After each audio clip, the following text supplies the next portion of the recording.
Hello everyone, today we talk about late medieval Greece, which is a topic that first of all we've never addressed as such. We talked about the Byzantine Empire, specifically towards the late Middle Ages, maybe not so much. We talked about the Ottoman invasion of the Balkans, etc. But objectively, to conceptualize the fact that there was a Greece out there in late Middle Ages is something you don't hear often, do you? Let's say the acknowledgement that aside from the Byzantine Empire such and other powers out there was a substantially Greek dimension that is also very complicated, very complex, as we will see now, even to explain. Which I think deserves more recognition, more attention in general. And this video had to be, telling the truth, and it is meant to be in part, of course, the introduction to the military organization of the various, principalities that were formed, in fact, in Greece after, essentially with the creation of the Latin Empire, so also with this other, feudal entities that remain sort of lordships on their own, and naturally the pulverization that followed eventually. At this point, as you see from per title, we start from 1300, right? So this is a moment in which the Byzantines have already reconquered Constantinople, they've already reacquired important amounts of land. But as we know, until the Ottoman invasion, this region would not reacquire unity, politically speaking, and its events, as we'll see now, are very, very complicated and even difficult to follow. So this will work hopefully for some kind of introduction to the period, to the place, and there's definitely really a lot to know.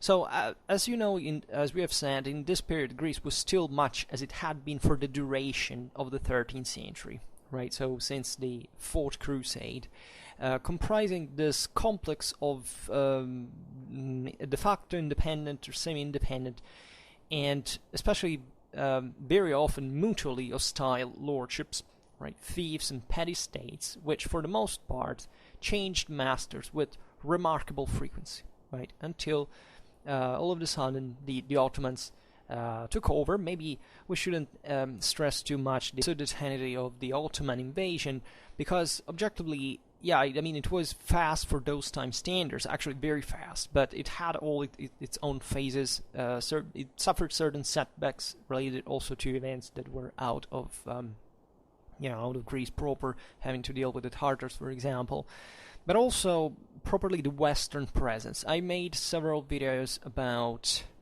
the Ottomans, and a couple of them at least are dedicated to the early Ottoman invasions.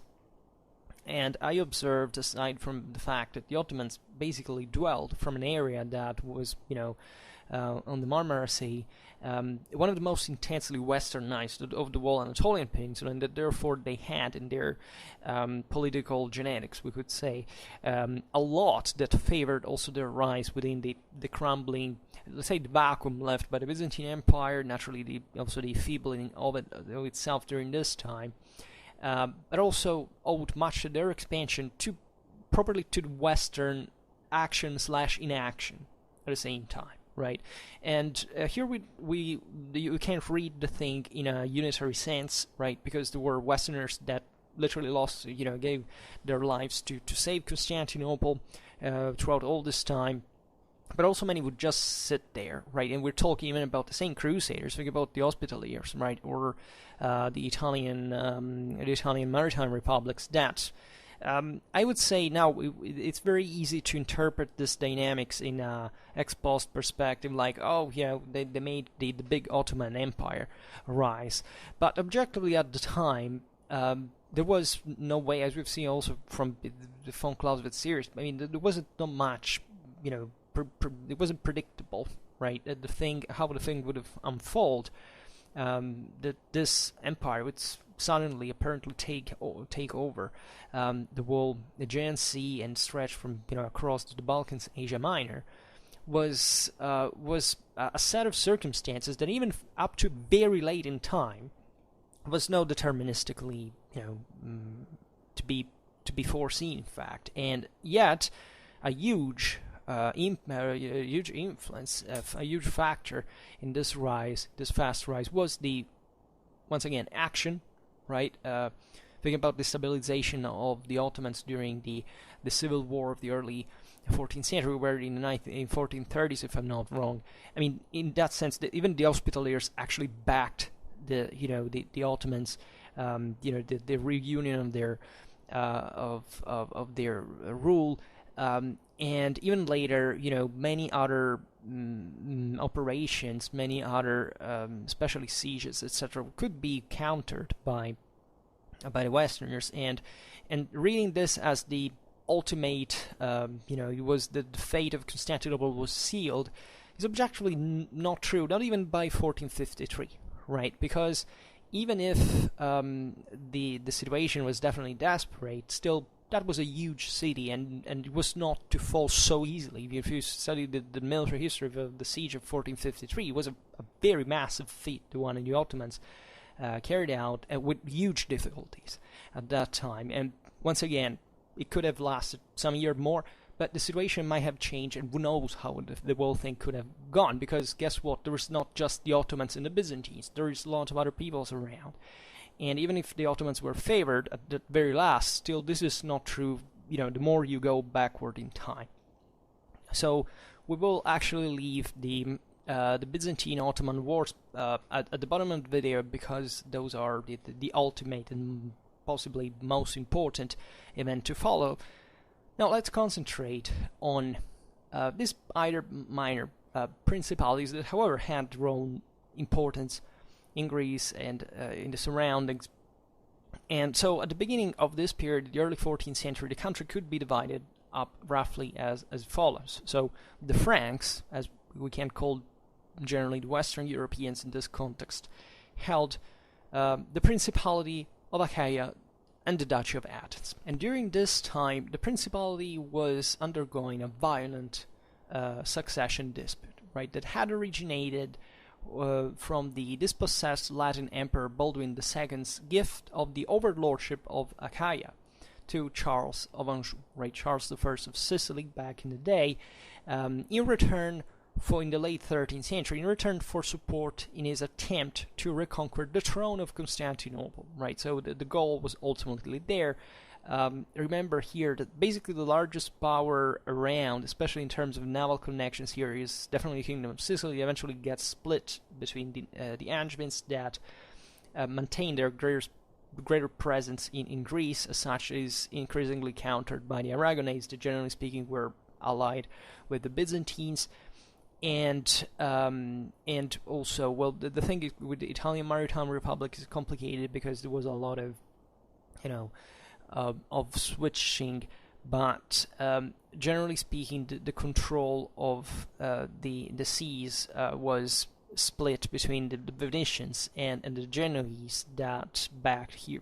Especially the Genoese ended up deciding for the Empire of Nicaea, right, also helping to reconquer essentially the lands of the islands of the Aegean Sea as subcontractors. Basically, the Palaiologoi that were constantly out of money on the Asia Minor's coast were essentially saying them, okay, you have the ships, you have the marines, you conquer these lands, and we, on our behalf as emperors, but you can exploit natural resources. And this is also how eventually Genoa, that lost the war against Venice, that instead was the one that had participated to the split of the Byzantine Empire after the Fourth Crusade, that had been possible thanks to their ships, generally sided from the other direction. And even if Genoa lost basically to Venice on the long run, still its presence could not be eliminated from the area. The Genoese at this point had very important strongholds in Crimea, in the southern coast of the Black Sea, and in the Aegean. In fact, think about Mytilene, or many, as we will see now, Chios, many other important centers that they maintained actually up to even the Ottoman conquest in parts. But by granting the overlordship of Achaia to Charles I of Sicily, Baldwin II had basically ignored the rights of the Villehardouin princes of Achaia, right? So the legitimate heirs of the fief. And therefore, the Angevin kings of Naples eventually gave Achaia as their fief to a series of their own relatives and creators who fought against the heiress of the Villard one, in fact Margaret, and her descendants. Eventually Charles II of Naples had at first granted the fief of Morea and Achaia to the same Princess Isabella of Villard I, right, from the same Villard I dynasty. Yet he deposed her in 1307 and granted the fief to his own son, Philip I of Taranto, right, the Prince of Taranto, who in 1313 transferred it to Matilda of Hainaut. There was in turn heiress of Isabella Villard I herself, but also was married to Louis of Burgundy. He was titular king of Thessalonica. So it's very complicated. But let's say that the point is that eventually Margaret, younger daughter William II of Villard I, claimed her own rights. Had claimed actually back in 1307. So in 1313 she claimed them again without success, and then transferred her rights to her daughter Isabella of Sabran. It was wife of Ferdinand of Majorca. He was the king of Majorca. Was very interested in the Greek area.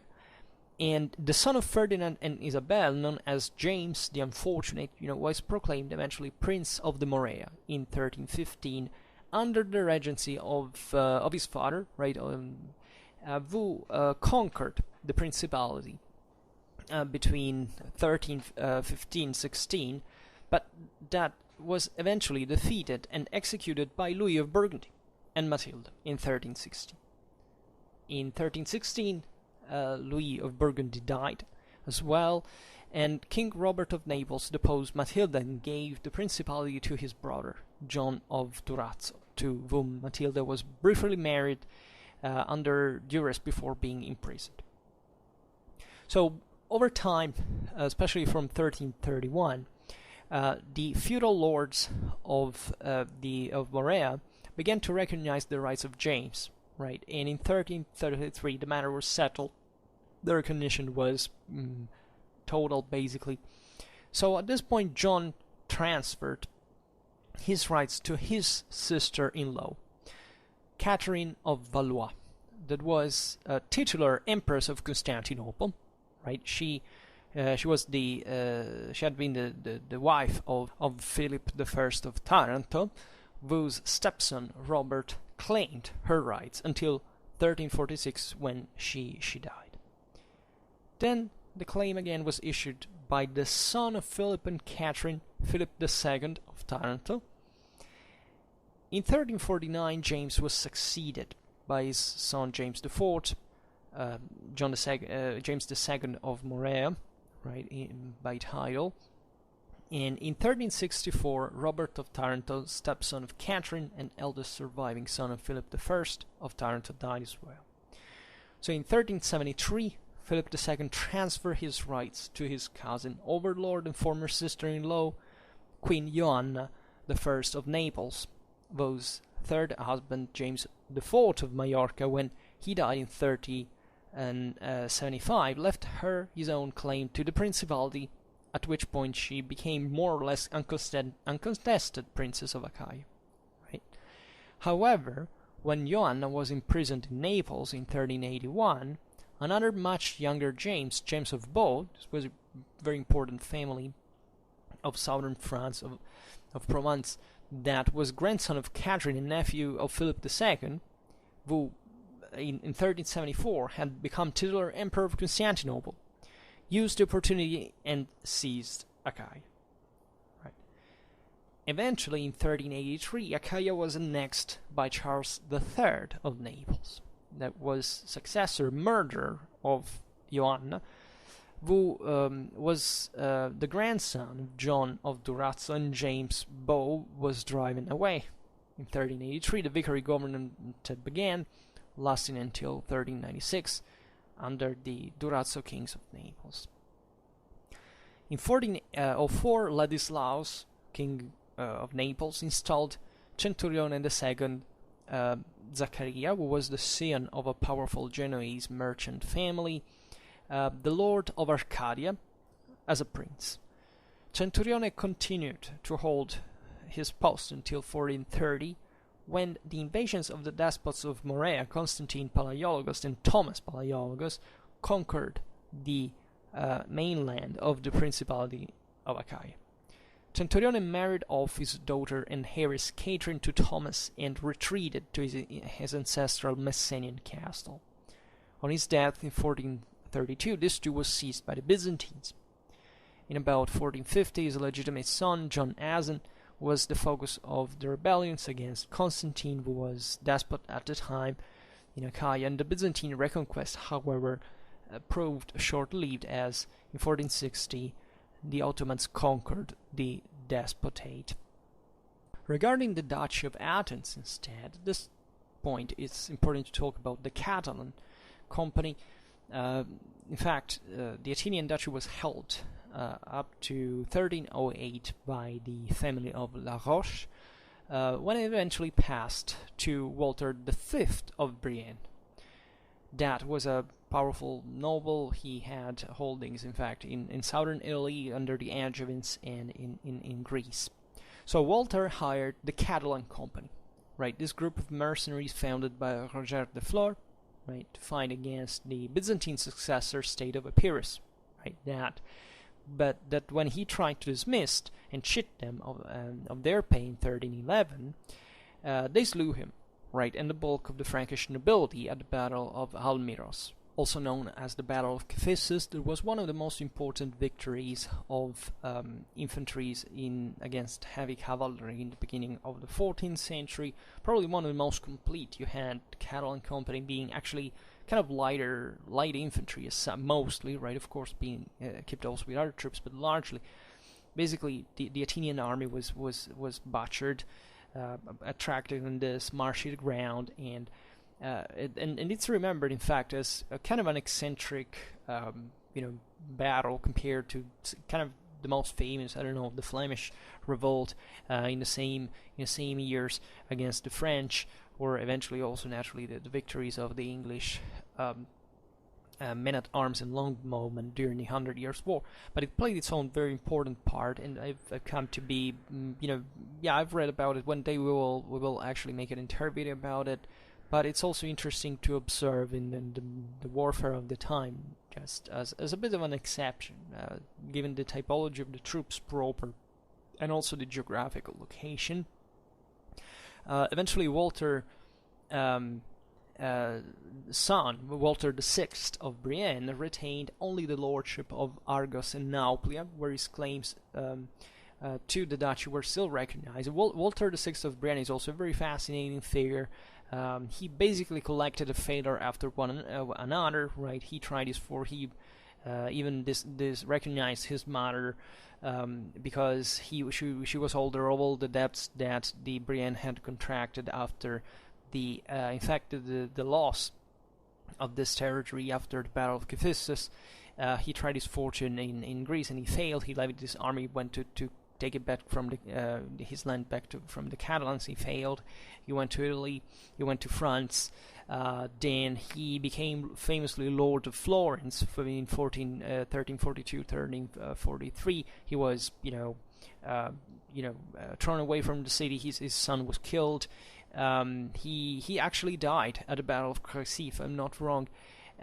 So it's one of those figures that really show you a bit this European dimension of this phenomenon. I mean, the fact that the older ancient Angevin, we can call it empire, even though it wasn't technically something like that. But I mean, this main French power that stretched from the Channel to Greece after, especially during the second half of the 13th century, brought this constant entrepreneuriality, right? All intertwined with the wealth party, with Italian merchants, they were all connected with the French king, the English crown, and so on. So these figures are adventurers, but they were also tied to very imposant duties and activities that required a lot of dynamism.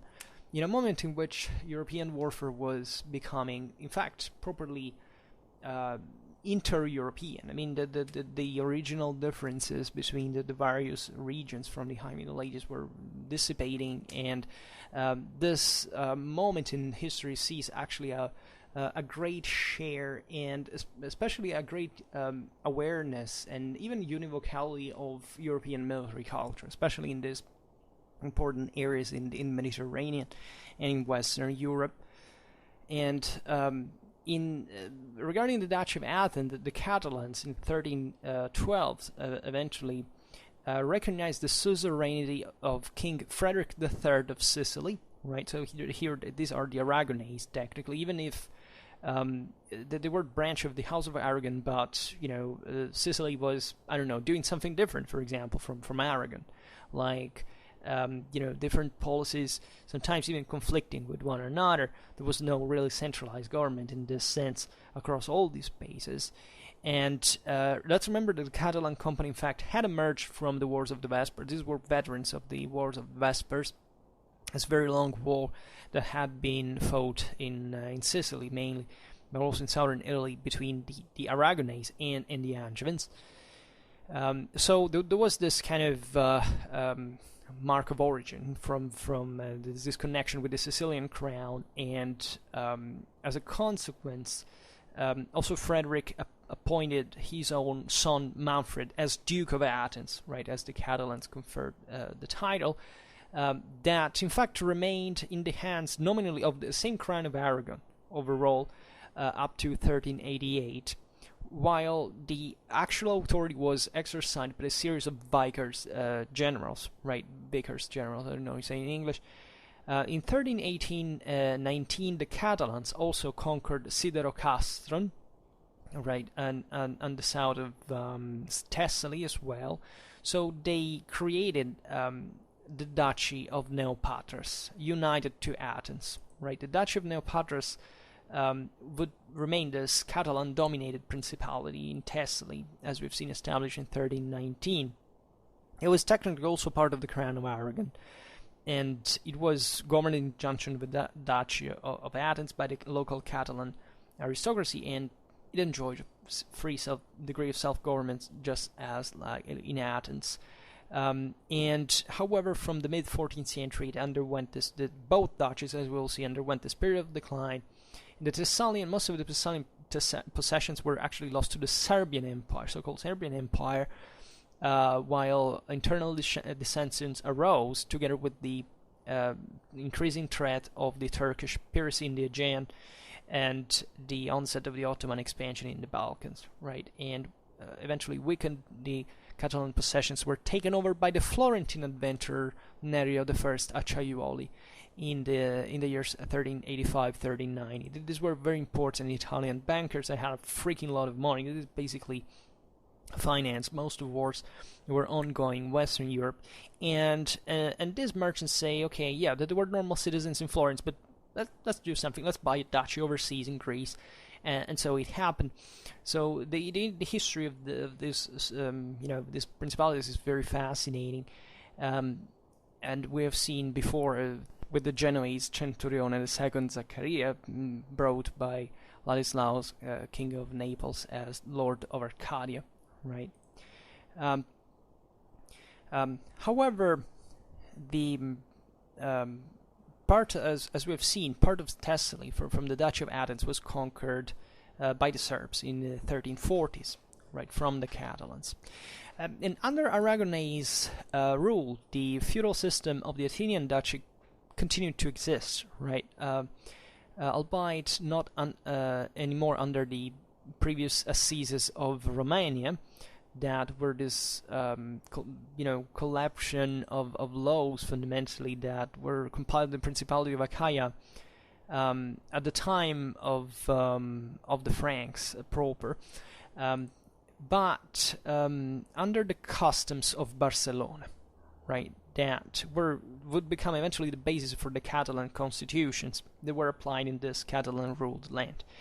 And the official common language was in fact Catalan instead of French. Now this is interesting because consider that Italian and Catalan were becoming the major languages spoken I mean, Italian definitely more would remain up to the 19th century, the lingua franca of the world Mediterranean. But now a Catalan power could impose a common language in Greece that was Catalan, as a matter of fact, because objectively the distances weren't great by sea, right? Traveling by land at this time was a surpassed concept where you could avoid it, where you could choose, right? And the distances here were sometimes very short. And each city and district, on the examples of the Sicilian administration under the Aragonese, had its own local governor, known as Veguer Castlar Capita. These are Catalan names. And whose term of office was fixed at 3 years and was nominated by the Athenian duke, right, the vicar general or the local representatives. And the main towns and villages were also represented by the syndic, which had their own councils and officers, and there were judges and notaries as well, were elected for life or even inherited offices. These were people extracted from the middle classes in this world, in which the notary is rising dramatically together with the traffics. The 14th century is, in spite of the generalized crisis of the 14th century, like a booming enterprise, right? That's also why the Catalans are now aggressively pushing east, especially after the seizure of Sicily. Then they will take Sardinia from the Pisans, right, and become these main competitors, especially in the western Mediterranean. The eastern was basically Italian dominated, as we will see in a while. Now, talking about the end, let's say, the decline and fall of the Duchy of Athens, in 1379, the Navarre Race Company, there was yet another company of mercenaries, mostly from Navarre and Gascony, that, as we will see, fought in Greece during the 14th and even 15th century, was at the service of the nominal Latin Emperor James of Bow, that we have reminded before, conquered Thebes and part of Neopatria, right, while the Aragonese kept another part of Neopatras and Attica. After 1381, the Duchy of Athens was ruled by the kings of Sicily directly until 1388, when the Acciaioli family of Florence captured Athens itself, right, while Neopatras was occupied in 1390. So Florence actually, through this local family of very important, as we have seen, financial activity, directly controlled Athens in a way. And from 1395 to 1402, also the Venetians briefly controlled the duchy, right? So there was this constant back and forth. Here we're making a dramatic synthesis of the whole thing. It was happening here. We will have to make separated videos for each of these powers. But in 1444, basically Athens became a tributary of Constantine Palaiologos, right? That, in fact, was the last reigning Byzantine emperor, Constantine XI. That was at the time despot of Morea and heir to the Byzantine throne. And in 1456, after the fall of Constantinople, as we know, Taranoglu Ömer Bey, that was this very important general governor in Ottoman service, conquered the remnants of the Athenian Dutch. And in spite of the Ottoman rule, the title of Duke of Athens and Neopatras continued to be in use by the kings of Aragon. As a matter of fact, it's up to the present day held by the kings of Spain. So, as we were recalling, another inescapable mention goes for the Venetians, this time that held Negroponte, that is Euboea, and with these assorted coastal towns and castles, right? The Venetians basically maintained always this philosophy of not controlling great parts of hinterland, right? They had Candia, they had Crete as a wall since before this period, but even after the end of the Fourth Crusade, the Venetians were clever enough. Well, the French were essentially killing each other, with trying to maintain their own possessions in the hinterland, with the threats of the Bulgarians and of the Byzantines and other powers. They retained just the coastal towns. They locked down essentially this coastal strongholds just for maintaining control on trade and these posts, and they left basically their terrestrial, the other terrestrial dominations to the Franks. And of course also the Genoese, that, as we were saying before, were controlling parts of the Aegean islands. There were other Italian powers that were doing it, as we encountered, for example, even the Florentines in this regard. But there was definitely a very intense activity. So in this time, talking about the Venetians, there had been basically at the end of the 13th century a Byzantine attack on Euboea, coming of course from the Empire of Nicaea, already from previous times, and the essentially the city of Charistos had been seized by the Byzantines due to the Venetians, who struggled for maintaining control of the island.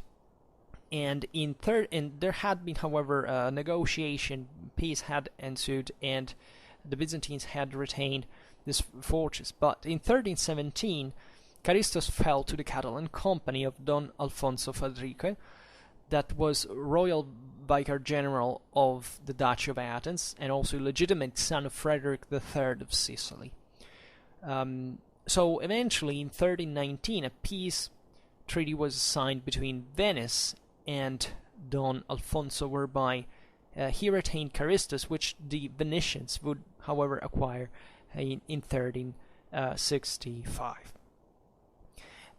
The area was, by the way, also named the Triarchy of Negroponte, right? Because it had been born originally as this Crusader state established on Euboea after the partition follows the Fourth Crusade. It was originally a partition in three baronies, the terzieri in Italian, which means the thirds, Chalcis, Charistos, and Orius, right? And was run by a few interrelated Lombard families, always in the mercantile business, but only eventually the island had fallen under the influence of the Republic of Venice, right?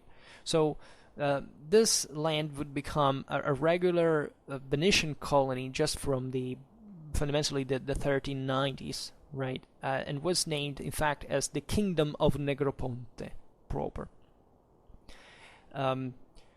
So this occurred when the last triarchs, that were Niccolò III dalle Carceri, that was in fact the Duke of Archipelago and of Euboea, and Giorgio III Gysi, that died in 1383 and in 1390 respectively, leaving their territories to Venice, right, which thus established the complete predominance over the island.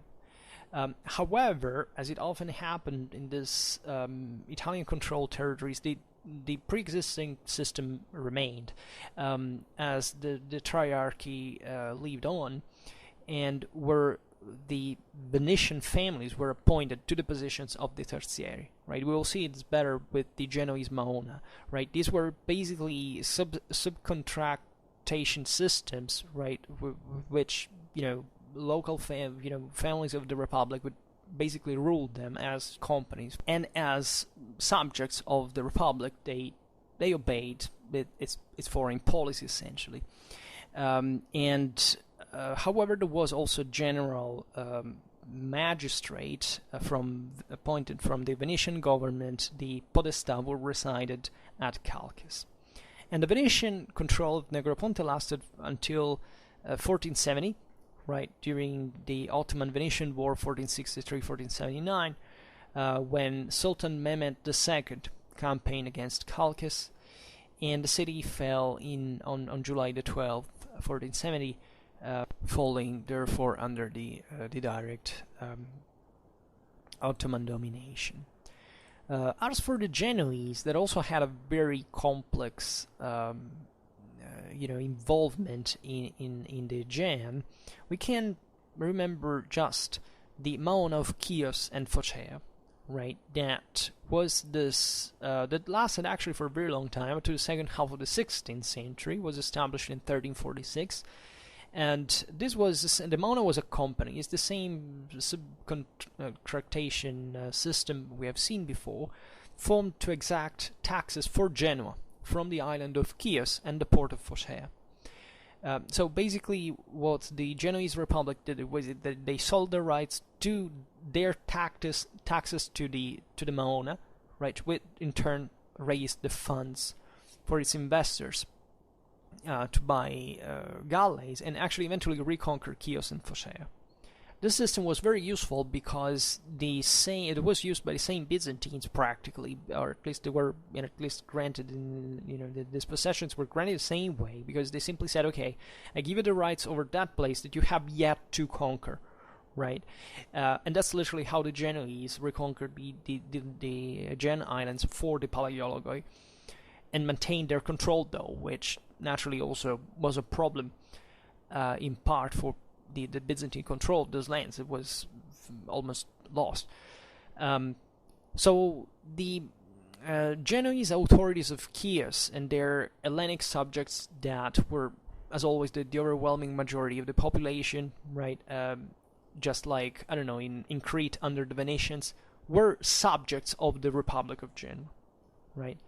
And at the beginning, many associates of the Maona, and therefore the members of the island's administrations, were citizens as well as inhabitants of Genoa. The members of the company for more than 2 centuries were entitled to the revenues deriving from the natural or economic resources of the island, and in return they had simply to pay this annual tribute to Genoa.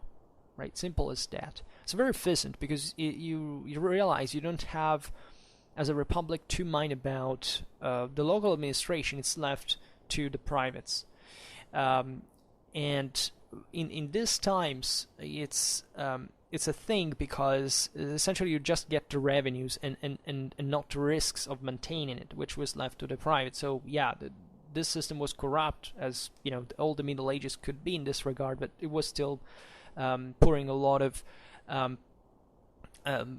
coins in the Genoese trunks.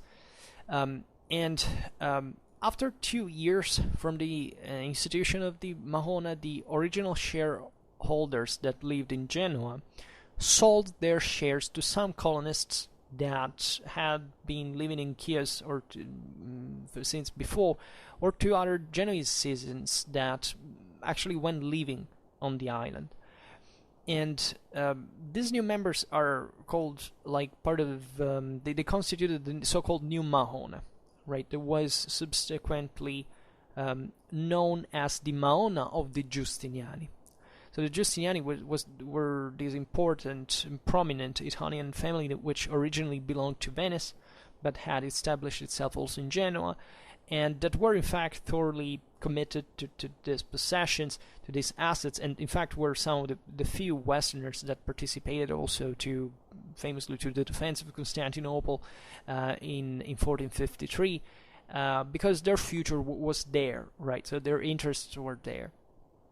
And since the Genoese Republic was unable to redeem the island from the Giustiniani, that in this regard had sort of built a lordship on their own, so you see the negative side of the story as well, Chios remained in their possession till the final fall to the Ottomans, while during this time the so-called Maonesi had to keep paying tributes to Genoa, right? And at the beginning also to the Emperor John V Palaiologos, while in 1363, and eventually even to the same Ottomans, right? Because this was all like an enormous negotiation, right? Think about Greece in this regard as an enormously fragmented place where the average political relation is tributes, right? And this is very, very convenient for all involved. So Genoa engaged to secure her citizens against losses as well, because naturally they were worried that this thing would hold how even as an avampost. I mean, it wasn't completely private in this regard, because the same holders were part of the Republic, especially in Genoa, considered that differently from Venice, that had a much more centralized government. The politics was fundamentally held by all these private families in Genoa herself, right? So the fact that all these corporations were fundamentally at the center of the Genoese policy, it's because effectively it was much more of a centralized institution in that regard. Even the same city was split in different quarters where all the major families lived. And we're talking about huge assets here, going back and forth. We should have mentioned here that there was an astonishing war with Venice at this point, that with the Muda system, right, that went on in the Aegean, right, in this, that the sea has all this, basically these currents that the people at this point couldn't trace, couldn't intercept an enemy ship. Basically, before the Victorian age, you can't block an entire route, right? You can't still technically hold a choke point, and still the enemy can pass in certain conditions. So the best way to intercept, to kind of wear out, to intercept cargo ships that were coming from Asia, from Egypt, was to stand in a specific time of the year when you know that the winds went in a certain direction through an ideal spot to pass and set an ambush to the enemy cargo. This wind went on for decades between Venice and Genoa. We spent an astonishing, probably some of the largest amount of money in absolute terms for a single war in the world medieval history, and this was well worth it. As you understand, Venice would win, but on the long run, the Genoese still maintained their control of these smaller possessions, while surely the Venetians had still the upper hand. For example, just to make you understand, each subscriber of the Maona paid down 400 Genoese pounds as a contract belonging to it. 26 galleys were equipped by the commons and by the nobles, right? And this is how Chios was conquered, right? And the ship owners then turned to Genoa and advanced the sum of 250,000 pounds to cover the expenses of the whole campaign. And after long negotiations, on February the 26th, 1347, the Genoese commune agreed, and with the Maona creditors represented by the Admiral Simone Vignosa. And the association took the name of Maona of Chios at that point, right? And the debt owed to the ship owners were also repaid in shares, right, with an amount of 203,000 Genoese pounds. And this was less the commanders of the ships demanded, but anyhow they got the property and the administration of Chios and Phocea, which was an enormous deal. So think about all the revenues from this very important commercial trade posts, right? And the more or less forced benevolence of the ship owners made up for the deficiencies of the state, right, which was then obliged to hand over public revenues to meet its obligation. And the Genoan family of the Giustiniani, with their Maona, governed Chios, as we have seen before, appointing a commissioner and commanding 52 military Genuates, right, that were tribes from around Genoa in the island, right? And during the years 1346-1566, the trade revived. The island enjoyed huge prosperity, right? Also because it was inserted in fact, one of the largest circuits in, commercially speaking, in Europe. Basically, yeah, I don't know whether the Aragonese had surpassed Genoa, but I still don't think so. I mean, but after Venice, they were the second in Europe. So, the Maona of Chios eventually ended in 1566 simply because the Ottomans conquered the island. And the Admiral Piyale Pasha annexed it to the Ottoman Empire as such. And this was a move that was important not just for seizing the island as an asset, but also because it had become a strategic nest for the Christian corsairs, right, or for fugitive slaves, right, and it was generally speaking a thorn in the side, fairly close to Constantinople after all.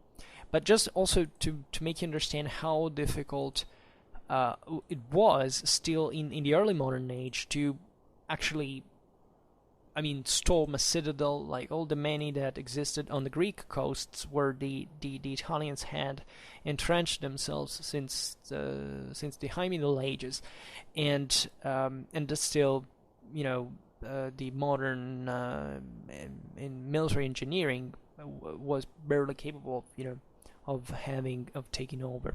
And then, of course, as the major players in the area for most of this period, we have the Byzantines that in the southern Balkans in Greece held the rest of the territories encompassing Thrace, Macedonia, Laconia, right? However, some of the local government was de facto independent, such as the one in Thessaly that we described before, and also the one of Epirus. The Despotate of Epirus, so you see that, by the way, even the same concept of despotes that expresses the private character of these powers, the seigneury of essentially of an autonomous magnate that acquires so much power, locally speaking, that can basically rule, still on behalf of Constantinople, but de facto and largely alone. But there is in fact also a process of recomposition of this territory. But specifically for the Despotate of Epirus, at this point we're talking about a moment of collapse, right? At this point, the rule in 1318 was ruled by Nicholas Orsini, who married the former despot, Thomas' widow, and claimed to rule not only Epirus as such, but all of Greece. And his rule was limited de facto only to Acarnania, on the southern part of Epirus, and he would actually be overthrown by his own brother John in 1323, who attempted to mitigate the submission to Constantinople by cooperating with the Angevins of Naples. Pretty clever, also considering the thing from a simply geographical point of view. Had Constantinople to the east, Naples to the west, and Epirus lays in the middle.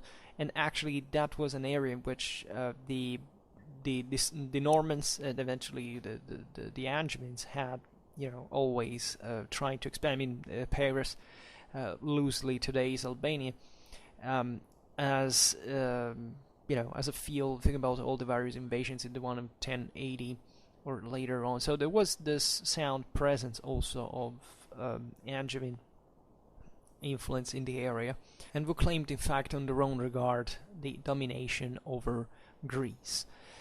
John was poisoned around 1335 by his own wife Anna, who became regent for their son Nicephorus II.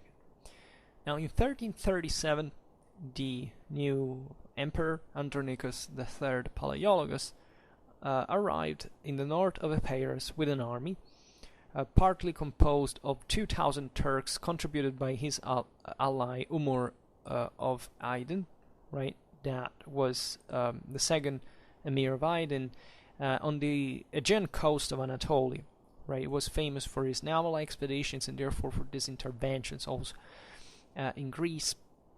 And Andronicus first dealt with the unrest due to the attacks that the Albanians were carrying out against him, and eventually turned to the rest of the despotate. Now, Epirus in the hinterland is a mere nightmare, right? So this mountaineer populations of the hinterland would be a total plague, even for the Ottomans. Think about Skanderbeg, etc.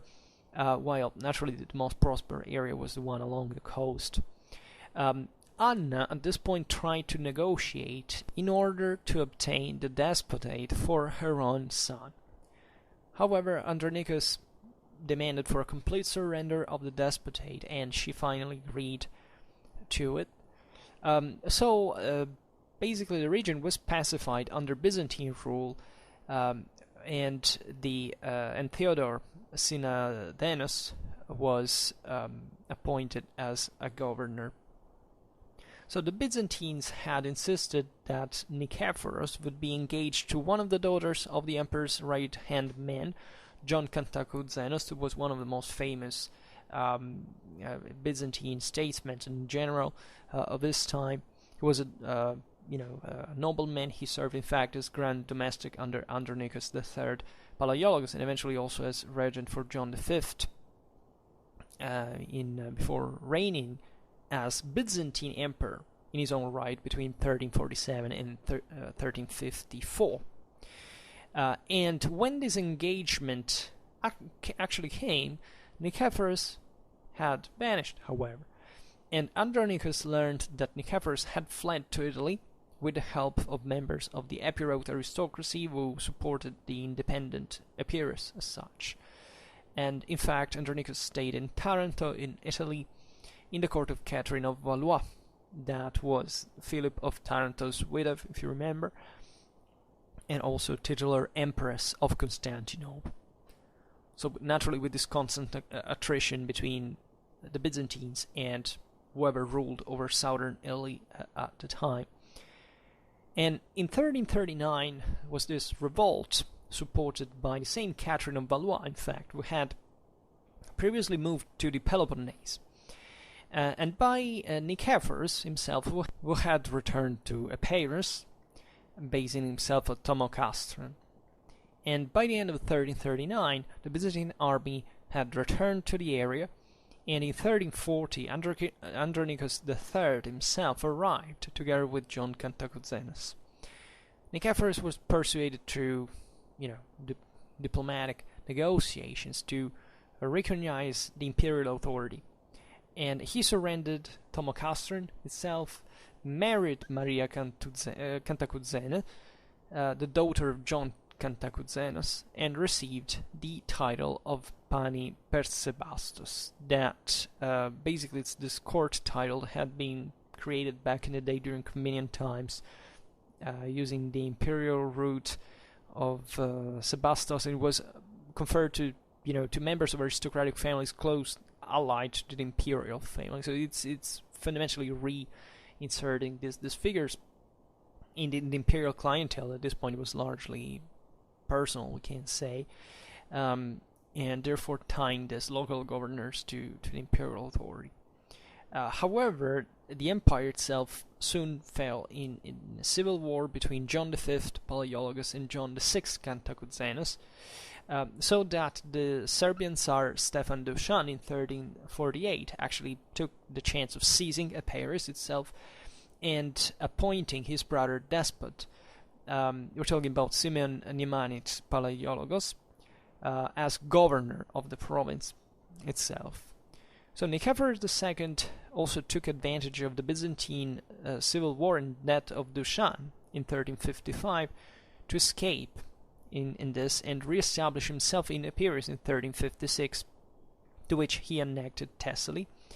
Nicephorus was, however, killed in the famous Battle of Acheloos against the Albanians, while trying to essentially putting down their revolt in 1359, so that the territory of the former despotate of Epirus became a component of the personal empire of Dušan's brother Simeon Nemanich Palaiologos. And Simeon was also governing Thessaly at the time, however leaving de facto much of the territorial control to the various Albanian clans that established this short-lived entities like the clan of Petar Lyosha that had actually won at the Battle of Acheloos, and also the clan Murik Shapta that held Attilo Carnania, with Angelocastron as its capital.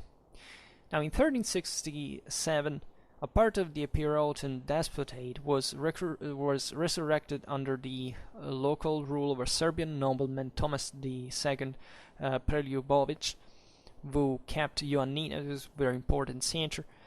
And after his death in 1384, his widow remarried and transferred the year after the Despotate to homage of Italian nobility.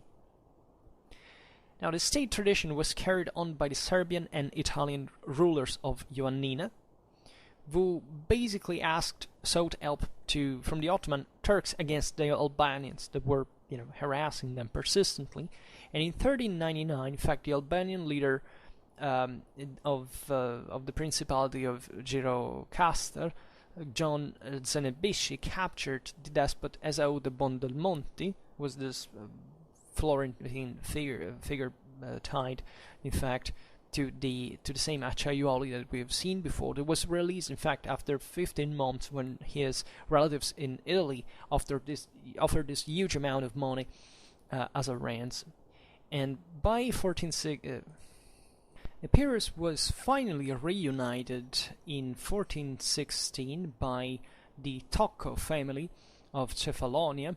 The Tocco were this noble house from Benevent of Lombard origins, which during, in fact, the 14th and 15th century rose to prominence in western Greece as rulers of the Ionian Islands, right? It becoming, in fact, Count Palatine of Cephalonia and Zakynthos, as well as the Despotate of Epirus, right? And the reality, naturally, is that this family basically reasserted control over its towns, right? While the hinterland was a different story.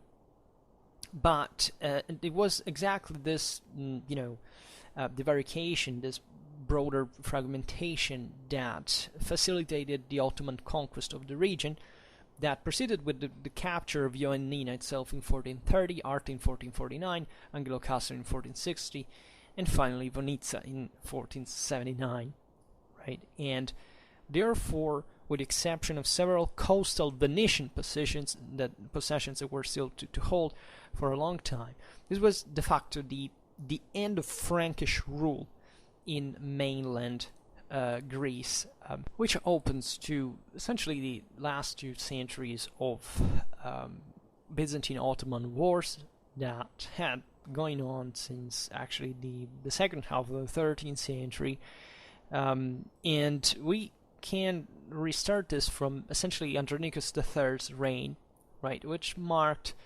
this last genuine and promising actually attempt to restore the Byzantine rule over over Greece and beyond at this point, even in Asia Minor, against the Turks. In fact, imperial troops were sent to meet the Ottoman forces who were blockading and, in fact, besieging Nicaea since 1301. So this concentration is still not, the main boost and expansion of Ottoman power, but that is eroding now at one of the most important cities, that had been prior the capital of the empire for 70 years, right? And the imperial counterattacks actually made the whole situation crumble, because Nicaea was well defended, but the Byzantine defeat at the Battle of Pelecanos on June the 10th, 1329, basically brought to the fall of the same city that was captured by the Ottomans. So this depleted an important part of the imperial military power, and Andronicus III was forced into diplomacy, as it had already happened to his family in previous generations. So basically, in return for safety of the remaining imperial settlements in Asia Minor, he would have to pay tribute to the Ottomans. Also, this was normal. It was coming, however, from a heavy defeat. And this, in fact, however, didn't stop the Ottomans also from besieging and capturing Nicomedia in 1337 after 4 years siege. And despite of these setbacks, Andronicus III was still able to score some success against the Ottomans in Asia Minor. And not only we have seen how Epirus along with Thessalonica were subjugated, also in 1329 the Byzantines had captured Chios, right? And in 1335 with the help of the Genoese they had secured Lesbos. Nonetheless, these islands were basically an exception, right, that confirmed the general trend of increasing Ottoman conquests in the region. However, at this point, considered that none of the islands were already part of the Ottoman control, right? Their capture demonstrates that the empire still had a substantial power, right? Yet there were other contenders. For example, the Byzantine military was further weakened by the Serbian expansion, as we have seen, because of also the civil war that broke out, and also by naturally by the same civil war, and that brought the Byzantines effectively to lose the upper hand over the Ottomans in medium term. So Andronicus III died in 1341, leaving his son John V to rule, but he was just 10 years old. So the regency was set up with John Cantacuzenus and the young emperor's mother Anna of Savoy, right, as well as the Patriarch John XIV Calecus, that immediately got in contrast with Cantacuzenus, which led to the destructive civil war, in which Cantacuzenus emerged as a winner in Constantinople in 1347. And this was a disaster time. There was the plague, the Black Death hitting, also earthquakes. And the Ottomans kept on raiding by wearing out Byzantine resources until the point at which only Philadelphia remained in Byzantine hands. And so by payment of tribute, right? This was in Asia Minor considered that this was the last avant-post there. So you can imagine the blow overall to the loss of also all the cities that faced the Marmara Sea and Constantinople from the other side, very short distance. Also, during the civil war, the Byzantines on both sides employed Turks and Serbs, right? Also with other mercenaries, and therefore making these powers interplay in one another within the same civil war. Macedonia was ruined during this time, and as it fell in the newly created Serbian Empire. And after, however, the end of the civil war, Cantacuzenus ruled as co-emperor with John V.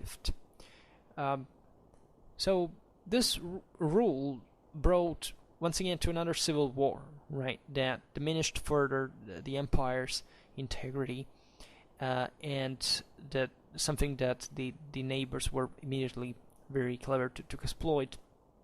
And John VI emerged triumphant once again and replaced the now exiled John V Palaiologus, together with his son Matthew Cantacuzenus, as junior co-emperor. However, the Ottomans under Osman the First's son, Orhan I, captured Callipolis in 1354, therefore accessing the European mainland for the first time. It was very important strategically speaking. At this point, basically the region around surrounding Constantinople was open to Turkish raids, and this caused panic, further instability and economical losses. But this was an opportunity seized by John V with the support of the Genoese, mounted up the successful coup by ousting John VI Cantacuzenus in 1354, and who became a monk, by the way, was recluded.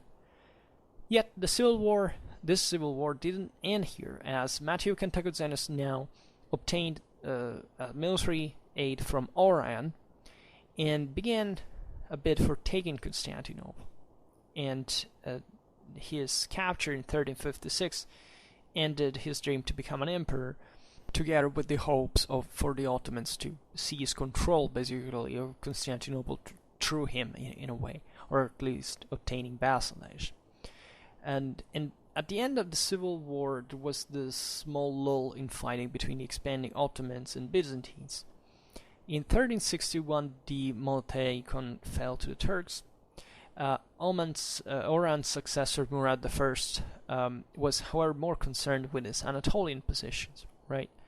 And therefore, the strategy the Ottomans adopted this time was basically leaving to his Turkish vassals in the Balkans the task of keeping to harass the Byzantines while he campaigned elsewhere.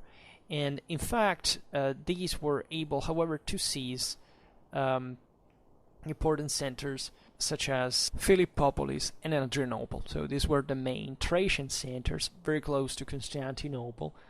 So by the end of the 1360s, so much was accomplished. So basically, the Byzantines had lost the possibility of launching, a major strategic counterattack, and had even failed in defending these lands, as we've seen, and the Ottomans reached to an unprecedented power. Also, the Ottomans defeated the Serbians at the Battle of the Maritsa in 1371, ending effectively Serbian power in the area, so eliminating this other concurrent, and this made the Ottomans concentrating more freely on the conquest of Constantinople. So the situation was so desperate that John V appealed to the Pope for, submitting to Roman Catholicism in return for military support. And despite publicly confessing the Roman Catholic faith in St. Peter's Basilica, John V received no help, right? As a consequence, he was obliged to negotiate with the Ottomans, and Murad I and John V agreed for basically a regular tribute in troops and money in exchange for security. So the Byzantines were basically defeated at this point, and they didn't have much control on other settlements rather than Constantinople, and that was de facto a vassal of the Sultan at this point, which stayed that lasted up to 1394. However, the Ottomans now were more concerned by the other Christian powers in the Balkans, and they decided to concentrate on this scenario. In 1385, they captured Sofia to the Bulgarians, and Niš too was taken in 1386. Other states became Ottoman vassals, including the Serbs, right? The Serbian resistance was crushed at the Battle of Kosovo in 1389. Also, much of Bulgaria was taken in 1393 by Bayezid I. And in 1396, Vidin, that was the last Bulgarian avampost, fell.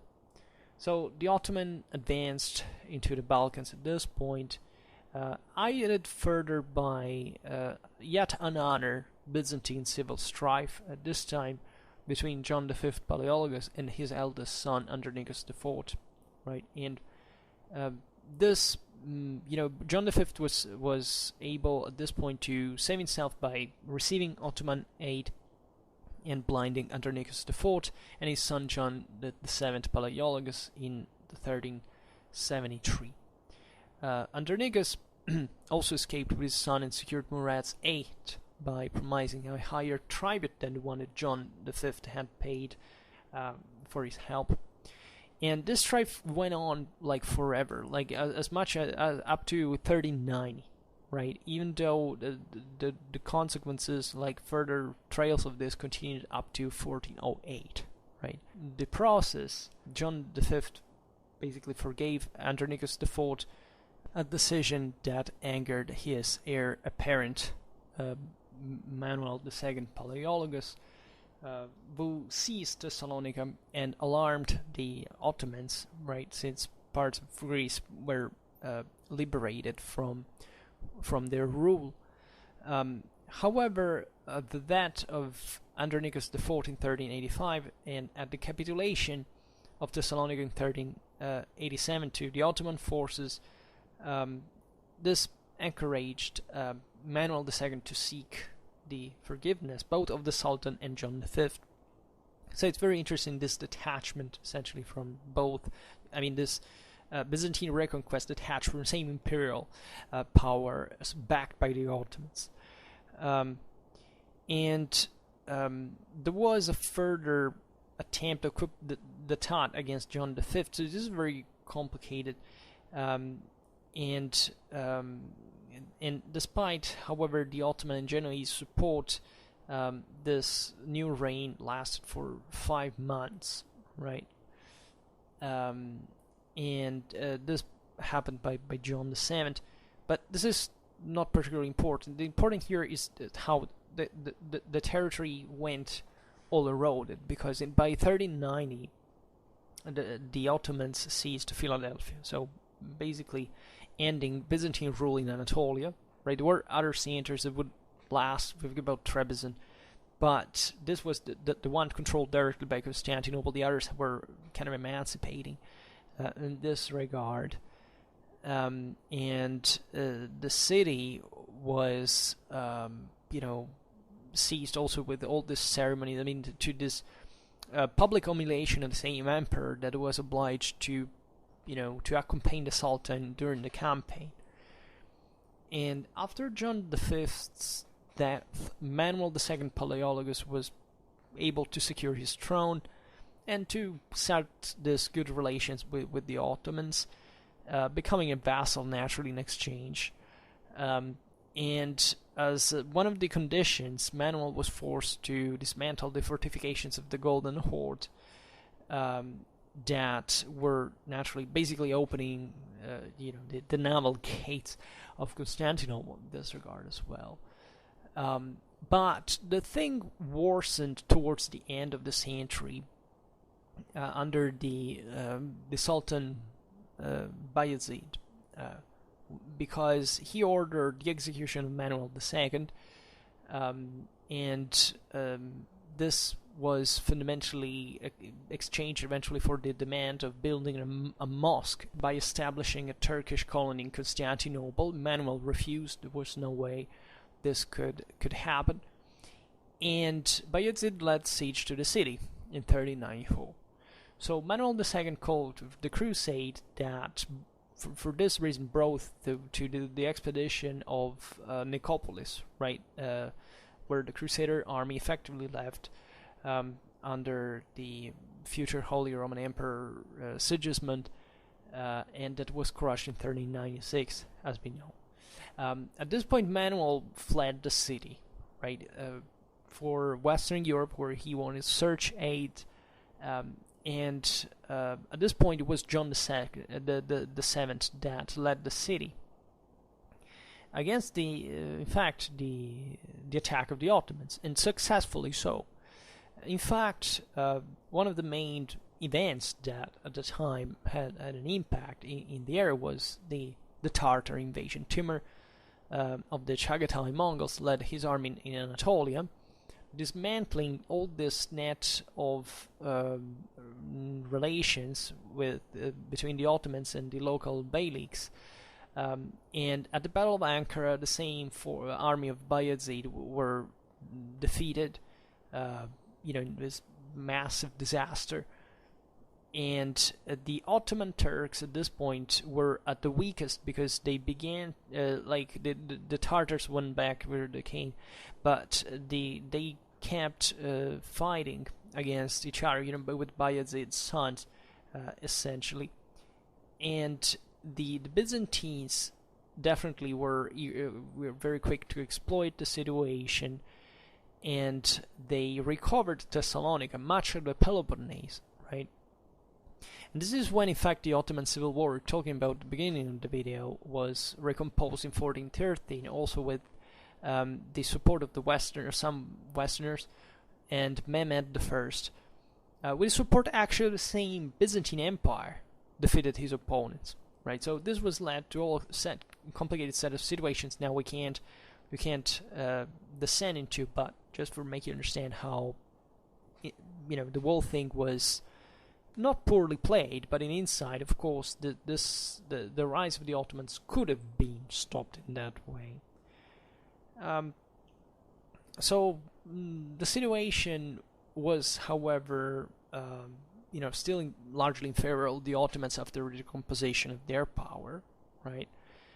Skipping some other passages, however, in 1422, both Thessalonica and Constantinople were besieged, right? And this brought to another set of situations where there was a rebellion, basically in the Ottoman army, that started in Asia Minor, with Bursa coming under a siege. So also the siege of Constantinople failed, and Murad II was obliged to come back to Asia, and the Byzantine vassalage was, however, repristinated, and with this very heavy tribute of 300,000 coins of silver per year to be delivered.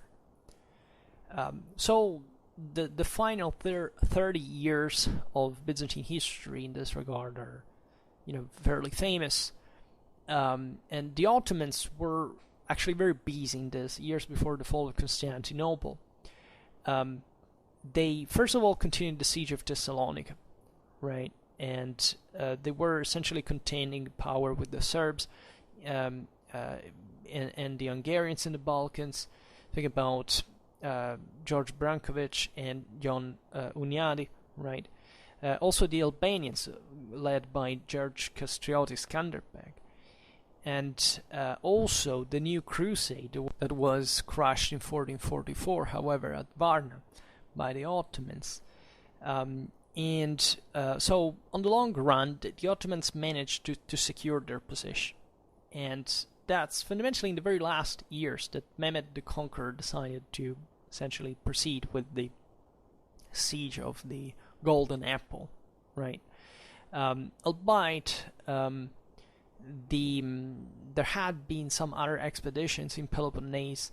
Those are also very interesting campaigns, but they were solely, Byzantine successes. But the sheer Ottoman numbers nullified these gains, and everything was played on this continuous, potential instability of the local areas. Right, and that's where Mehmed decided to make it done once for all. So, as you know, how we talked for a lot of time. On many occasions about the fall of Constantinople. There is no need to repeat it here, but that's how fundamentally the thing went. For Greece, things continued on. For example, the Ottomans would take Morea in 1460 only, and in Anatolia, Trebizond in 1461, which is nominated also with, the fall of the Despotate of Epirus in 1479 as basically the true end of the Byzantine rule proper, even after the fall of Constantinople. So this world dominion was recompacted. The Venetians naturally maintained some of their holdings in the and not only, of course, so the history of the Venetian-Ottoman wars is another one. We will talk about it on another occasion. But just for, this was just for getting a bit better if anything, the dimension through some map, through some idea, through some, looking especially at the great diversification of types of rules, of the motivations, of the political military cultures involved here. This was really this is probably one of the single most interesting regions of Europe during the 14th and 15th century to analyze, right? Not just in political, but also in military history, because it makes you realize how this incredible imbalance was due naturally to many factors. The empire had been blown away, so even these gains were mostly nullified. I mean, the empire could have recovered Greece, and as we've seen with the Thessaly, with Epirus, etc. Even with this last attempts in the very last days of Constantinople to retake certain areas of Morea, etc. But naturally, the main power there were the Ottomans. Nevertheless, especially for the 14th century, the Serbians played a very important role. We will see that tomorrow we'll continue the series on Byzantine history, because we have to look more in detail about this stuff. Up to this point, we've never done it. But even just the Western presence is some of the most fascinating, because the Westerners were actually effective powers on their own regard. It's just that the area was decentered from their own interests, so they also invested less in here, but they made substantial changes. Right? They took decisions that objectively made the situation taking different turns that, as we have seen, could have even brought to the collapse during the civil war of the Ottomans, for example, the same Ottoman power in the area. Thinking all of this, that there is a Mamluk Sultanate that stretches from Sudan to Syria, and that has always potential, even though in decline, it's still basically the major power in the area. There are very strong connections, especially between the Italians and Egypt in this regard, that have to be considered. The Timurid Empire, as such, that intervenes out of the blue and basically belates by decades easily the fall of Constantinople. Had Timur not invaded the westernmost area, obvious what would become their domains, the Ottomans would have taken Constantinople very likely earlier than that. So lots of things, once again, could go in a very different way, right? And many opportunities that were not seized, as always, right? In every political and strategic context.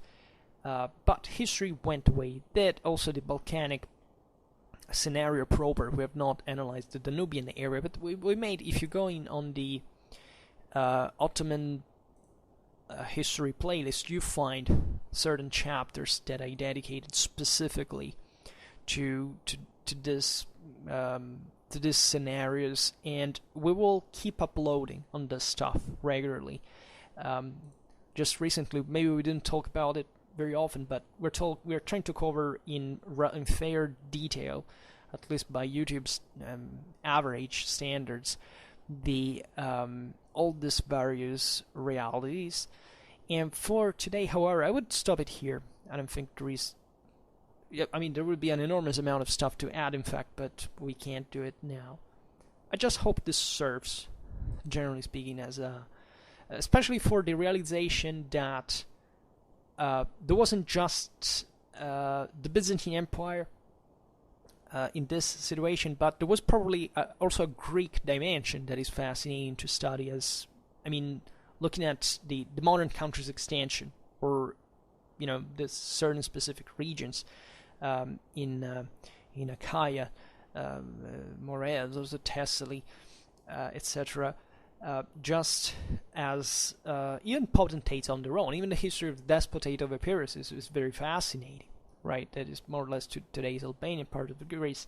That's an area full of history, of cultural legacy, and definitely also the relations between with the Bulgarians and the Serbs as well, dramatically fascinating. I think even here the melange of people, when for example, the despotate fell to the Serbians under the Dusan, right? And when Nicephorus retook it together with Thessaly, as we have seen in 1355, only to be called the Battle of Achilos against the Albanians in 1358. there was this Serbian and Albanian conquest of Greece in the 14th century that added yet one more ethnical ingredient to this already chaotic area, right, that can be extended to the whole Balkans, right? There is a Byzantine chronicler's description that at a certain point says that when he talks about this Vonkov who had conquered the despotate of Arta in 1400, well, this character is defined literally as a Serbalvanito Vulgaro Vlachos, which basically would mean a Serbo-Albanian Bulgarian black, just for making you realize the overly complicated melange here of, once again, of political, military ambitions and cultures and groups that made this possible. And it's very fascinating also to study from a military point of view, because even just the maritime history of this whole thing is very, very fascinating. It naturally extends to the whole Mediterranean, literally from the Balearic Islands to the Black Sea, right, from Genoa to Cyprus. At this point kept launching under the Lusignan raids on Egypt, right? There is a lot to say in here. And we talked about that when we made that video about the army of the Lusignan during this very centuries. So Schwerpunkt is trying to, very gradually fill all these gaps to complete the puzzle overall. So once again, finally, I will conclude it here, and I just hope that you enjoyed this video. If you did, please share it, otherwise leave a like or subscribe to my channel if you're interested in my upcoming contents. And for now, I thank you heartily for listening to me. I wish you a nice time and see you next time. Bye.